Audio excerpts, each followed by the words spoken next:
on a charge from Deborah that I had pushed her. This was a totally false charge. There was no truth to it whatsoever. Jail was horrible.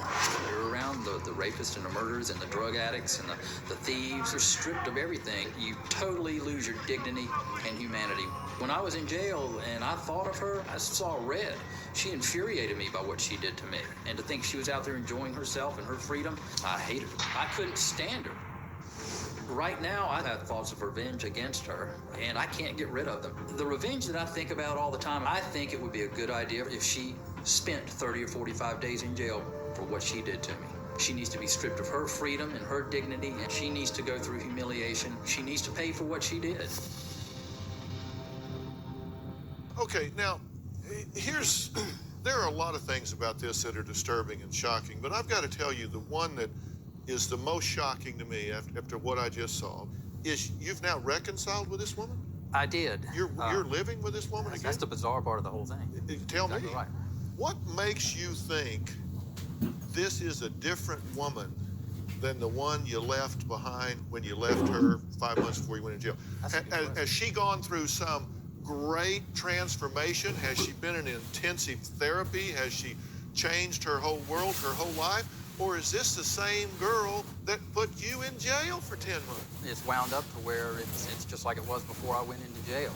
You know, the night of the alleged incident, she claimed that I pushed her. It was the day that I moved out, and she declined to file charges.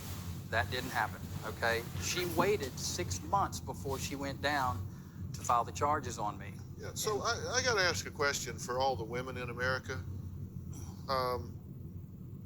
What'd you do to make her so focused on exacting this revenge on you? I think I'm paying the freight on past relationships and difficulties she's experienced in the past. And I'm a man and she's a woman, and we have our natural differences anyway.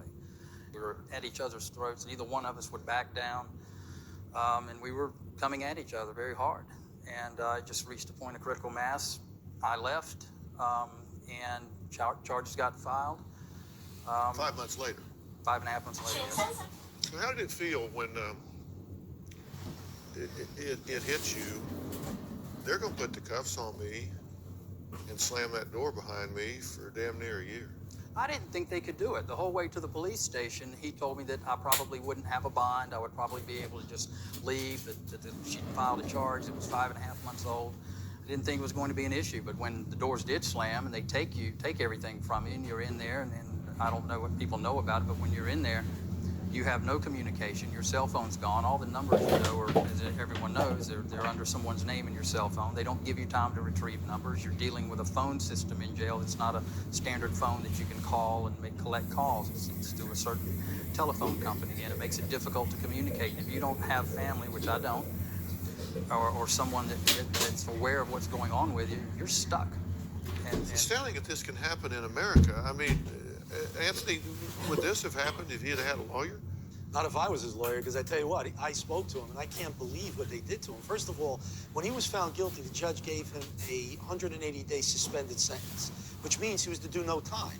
So he appealed the conviction, and they make him stay in jail for 10 months. So not only did she exact revenge on him, the system exacted revenge on him.